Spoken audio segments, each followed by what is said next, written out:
За миний хувьд одоо мартагдахгүй зүйл бол дандаа өвлийн өвгөн аваад бэлэг авдаг байлээ дээ.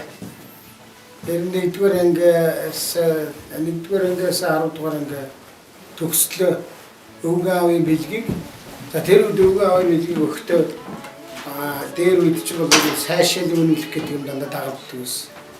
Тэгэхээр одоо онд суралцсан төлөөд нэг ийм сайшаал үнэмлэхтэй тэгээд нэг юм өвгөн аавын бэлэгтэй харьдаг байлаа.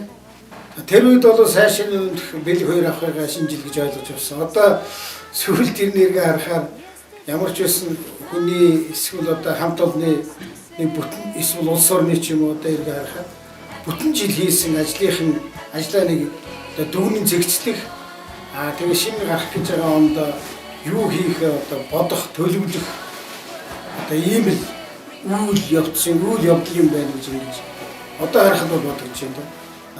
Нэг жил бүхэн бүтэн жилийн ажлыг дүгнэж байгаа юм чинь юун дээр алдаг, юун дээр онов дараагийн жил би ямар асуудлыг тэргүй ээлж анхаар шийдмээр байна.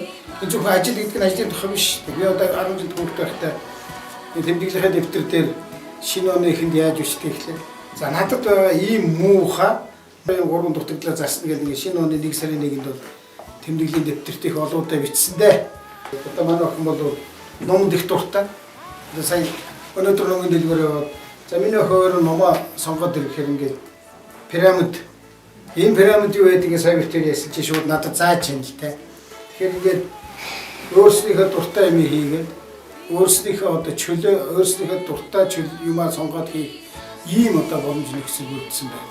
Шинэ ондоо өөртөө байгаа нэг дутагдлыг 1.5 дутагдлыг 2 дутагдлыг шууд засаад тэгээд шинэлэг юм одоо хийгээсэй гэж бодож байна. Тэгээд аль болохоор бөөндөө байгаа алдаа дутагдал амжилт ололтоо одоо ярилцсан одоо дүнсэн шинэ оноо угтсан юм үйл явдал байх гэж байна.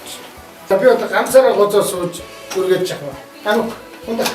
Яагаад шинэ жилийн байр үргэлжлэхгүй гэрээ юм. За тооны жижиг үү. Тийш харж байгаа. За одоо гурван яаж хэлэх юм? Зэрэг хэлэх үү? 1 2 3 шинэ жилийн мэд хүргэе.